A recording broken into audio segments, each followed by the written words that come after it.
It's another episode of Locked On Coyotes. This time, I'm breaking down a specific player and talking about what his contract could mean. That's right, I'm talking Barrett Hayton on today's episode of Locked On Coyotes. You're Locked On Coyotes, your daily podcast on the Arizona Coyotes, part of the Locked On Podcast Network, your team every day.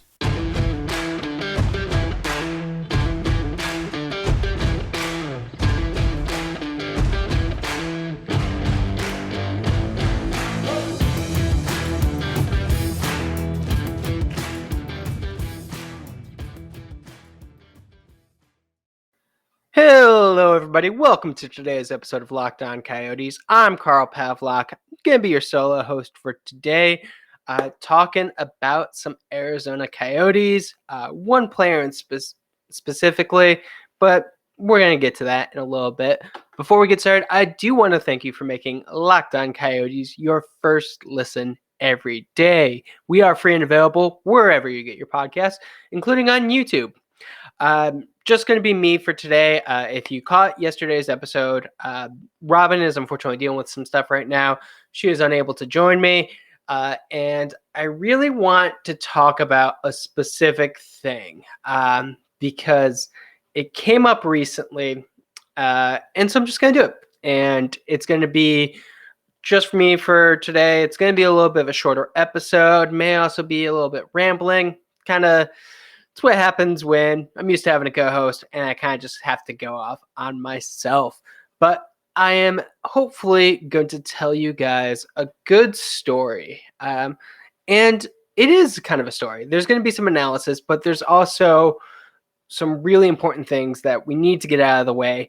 And if you are a more recent Coyotes fan, if you just recently jumped on the bandwagon, I'm sorry. It's not a bandwagon right now. It's still more of a death march. But you know, there are some newer Coyotes fans. I like to think that there's a new fan, every game, every day. And so some of you may not know this story. For it, we are going all the way back in time to 2018. It's not that long ago. It feels like a lifetime ago. Even for the Coyotes, the Coyotes were a different team in 2018. The world was a much different place, but the Coyotes were very different. They had a different GM. They had a different coach. Most of the roster was different. And the draft was definitely going to be an interesting one. The 2018 NHL Entry Draft, it's not necessarily the biggest. I know that this current draft had some very highly touted prospects. Next draft has a lot. This, recent one, definitely some, good players being drafted, good players playing, but not necessarily that same level of kind of talent. We're not seeing as many generational players from this draft yet. Maybe Quinn Hughes. But Rasmus Dahlin and Brady Tkachuk are the two other names that stand out. And honestly, if the Coyotes could have drafted Brady Tkachuk, that would have been amazing. There is that Tkachuk connection with the Arizona Coyotes. Doesn't get talked about nearly enough. It's a little bit before my time, but when I talk to a lot of older fans, they remember Tkachuk a lot more so than I do. So it would have been nice if they got Tkachuk. But going in, Arizona Coyotes, 5th overall pick. After Tkachuk goes, the player that everyone thinks that they're going to draft is a young kid from the Czech Republic, Czechia, Filip Zadina. Filip Zadina, I kid you not, had some of the most hype I have ever seen for a player that wasn't expected to go in the top 3. There were people who legitimately thought that Filip Zadina could come in and have a 20-goal rookie season in the NHL. like right away. Like there would be no real need to kind of, send him back to the queue, do anything like that. He was ready to go. Instead of Zadina, the Arizona Coyotes under GM John Chayka elected to go with a center, one Barrett Hayton of the Sault Ste. Marie Greyhounds in the OHL. I didn't pull up draft rankings for this one. I really should have, so to get some quotes, but I kid you not, this was one of the more controversial decisions we have ever seen. The Coyotes do. And on the one hand, it makes sense. The Coyotes need offense. Zadina was the offense guy. Barrett Hayton was not that. He was more of a defensive, centerman. But they did it. At the time, we kind of trusted the Chayka vision, so no one really questioned it. Inside, Coyotes, but outside, real head scratcher. But a lot has changed since then, and I am going to talk about it more. But first, I do have a quick message. Are you one of those people who thinks that it's okay to drive stoned? What's the worst that could happen? You may end up driving below the speed limit. It's not a big deal, right? Wrong. The truth is that your reaction time slows way down when you're high. You not only put yourself in danger, but everyone around you. Talk about a buzzkill. Stop kidding yourself. It's not okay to drive high. If you're using marijuana in any form, do not get behind the wheel. If you feel different, you drive different. Drive high, get a DUI. And we're back. Carl Pavlock, Locked On Coyotes. Just going to be me for today's episode. And like I said, it's going to be a bit of a shorter one. So when we last left off, the Coyotes had elected to draft Barrett Hayton over Filip Zadina. And the reason that this kind of, the reason I was thinking about this is, in my mind, Filip Zadina and Barrett Hayton are forever going to be linked. They were two really highly touted prospects in the first round. The Coyotes elect to not go with that. With Zadina, they decided to go with Barrett Hayton. There are plenty of situations where this same thing has happened and the Coyotes get completely bitten. It's unfortunately just one of those things you need to deal with being a Coyotes fan. And, for a while, it's difficult to say, if the Coyotes made the right move or not. I will say that Zadina was not able to make the jump right away.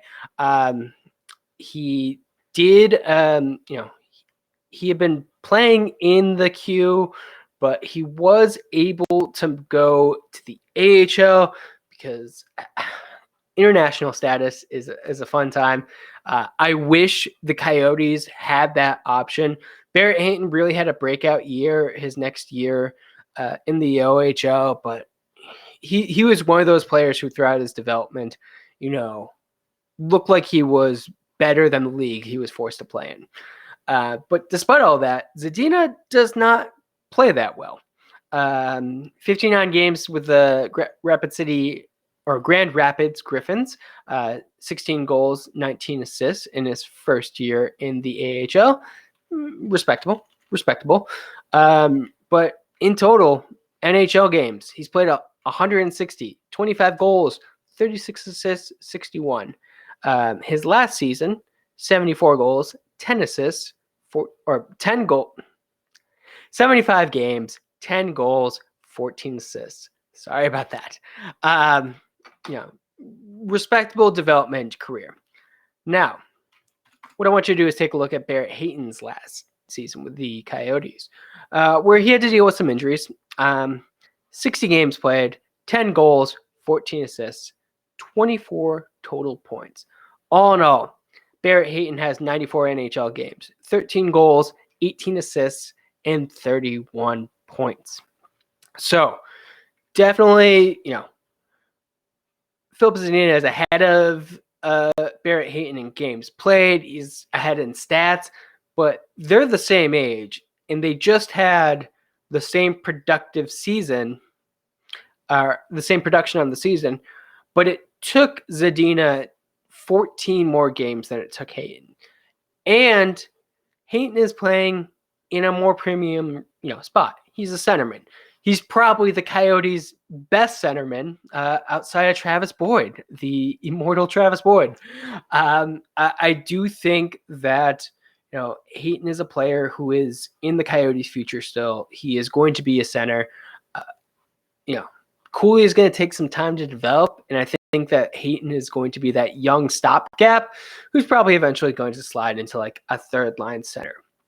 Now, I said that these two players always stick in my mind. The fact that they were drafted one after the other, the fact that, I like to think that the Coyotes and the Red Wings have some history. Like, there was a lot of playoff sadness there.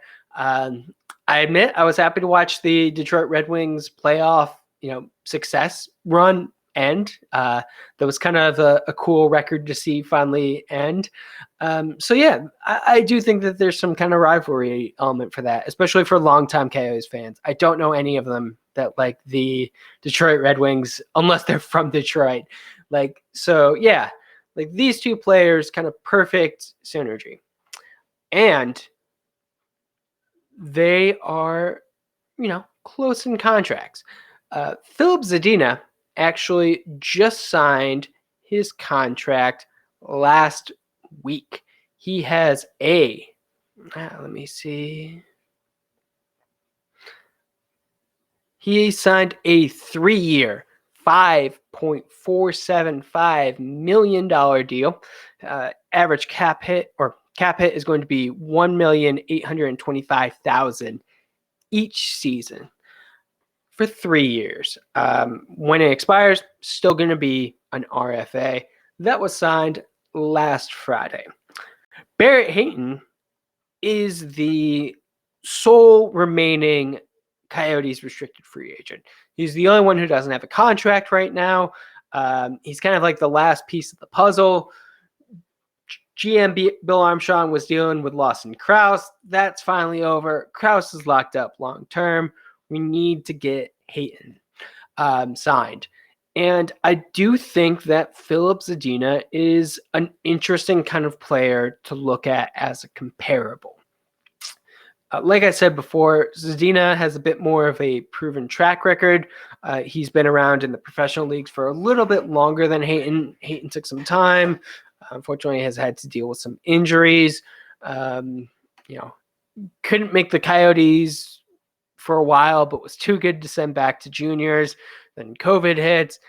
He never really seemed to find a good footing in the AHL. I can never really explain that other than like everyone with the Roadrunners seemed to be kind of off the past couple of years.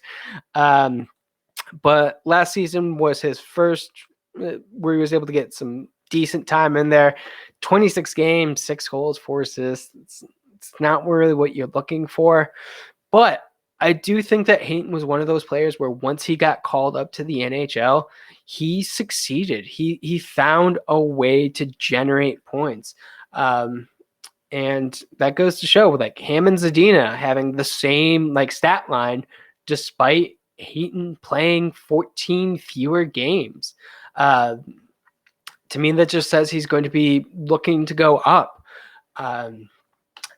What I would probably do if I was the Coyotes would be try and lock in Hayton for maybe a little bit longer term deal.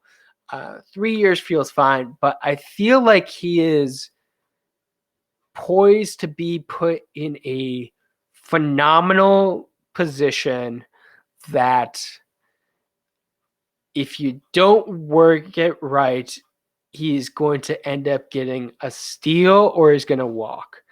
And let me kind of explain what I mean by that. I do think that at a certain point, if Hayton doesn't start the season between Clayton Keller and Nick Schmaltz, he is going to find his way there soon. I do, somewhat suspect that,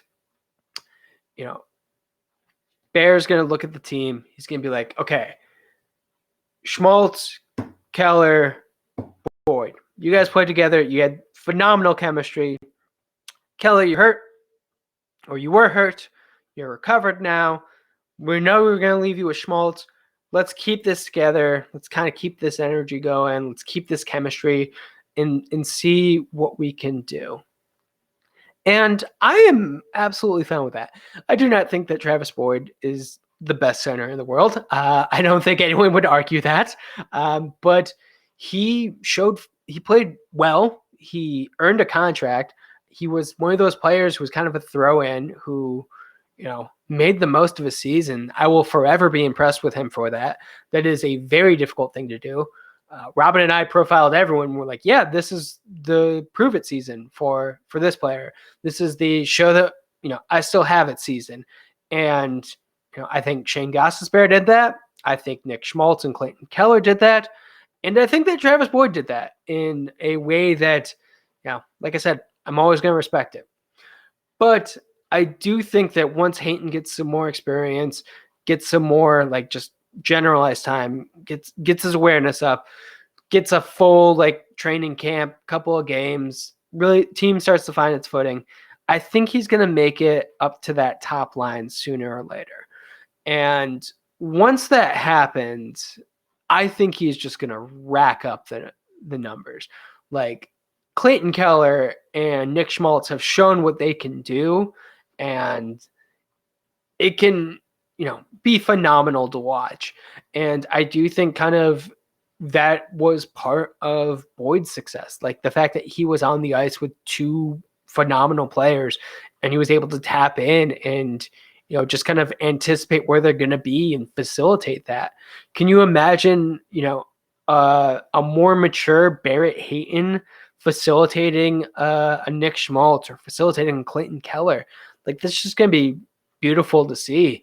Like we have seen before that Hayton has offensive, flair. He was, just under a point per game before the Coyotes drafted him in the OHL. And then the next season, 66 points in 39 games. Like that's impressive. That is, OHL numbers. That's a really small sample size. Say everything you want about that, but he absolutely, showed that he can be an offensive threat. Watching him in the World Juniors, it was just one of the most fun things to watch. Even though he played really hurt and I was worried about him for that gold medal game, he still did it. Like Barrett Hayton is definitely a player who I think sticks with the Coyotes for a long time, which, I mean, depending on who they get in the next draft, because there's a lot of, really good centers flowing around. Like I do think you need to have a player like Hayton in there. Like, so, maybe you're not playing Logan Cooley the season after next, like on the top line right away. Maybe you're giving him second line duties or even third line, like just having him eat up minutes against, lesser competition until he finds his footing. Like Barry Hayton is the player for that. And, in my opinion, he's definitely the Coyotes' best centerman. I don't think there's, unless you're counting Nick Schmaltz as a center, which most people don't. I think he's pretty firmly a wing at this point and is going to remain that way. But yeah, so that's kind of it. Like I said, this is a bit of a shorter one. I definitely rambled a little bit, but hope you liked the episode. I hope you, especially like the beginning, that little bit of flashback to 2018, because I do think it's important to set the scene for situations like this. Barrett Hayton is a player who was drafted by a different GM, and that is very important for like how Bill Armstrong sees him, how Bear sees him. Like, they inherited this guy, and you don't always necessarily show that same kind of loyalty to a guy you inherit. And yeah, so I think it's kind of important. The Coyotes and Red Wings just link to me And as soon as I saw that Zadina got a deal, and a deal that I think should be kind of comparable to the one that Barrett Hayton gets, like I was like, I got to talk about these two. I am always going to find a reason to talk about Barrett Hayton and Zadina in the 2018 NHL Entry Draft. It just comes up. It's one of those situations where, you know, just there were so many people who were so sure of something, and I wasn't even adamantly on the other side. I was just more of the let's wait and see, and it turned out to, I think, be the better position. I think that Zadina, he is still has a chance to be a good player, but he is not the player who people suspected he would be after the draft. And, in all fairness, he didn't make the expectations. He didn't tell, athletes, they probably tell everyone that they're the best in the world. But yeah, he came in with a lot of hype, which if you've listened to the show before, if you've heard me talk about Dylan Strome, you know that I'm always kind of wary of the effects that hype can have on a career. But anyways, I'm just rambling now. Thank you for tuning into the episode. We should have another one going tomorrow, Wednesday. Not sure if Robin's going to be on that one, but if not, I'll come up with something to talk about just so we can finish the month strong. If you want to follow the show, you can definitely do so on Twitter, LO_Coyotes. We are also on Instagram. You can also follow me at Carl Pavlak FFH on Twitter, and follow the blog that I write for. They're the ones who it's where I get put most of my hockey opinions out. That is 5 the word 4 the number howling the word on Twitter. So definitely check that out. And now that you have made Locked On Coyotes your first listen, what I want you to do is go make Locked On NHL your second listen of the day. Locked On experts provide you with a daily 30-minute podcast on all things NHL all year long. Stay up to date on everything in the hockey world. Locked On NHL, your daily 30-minute NHL podcast.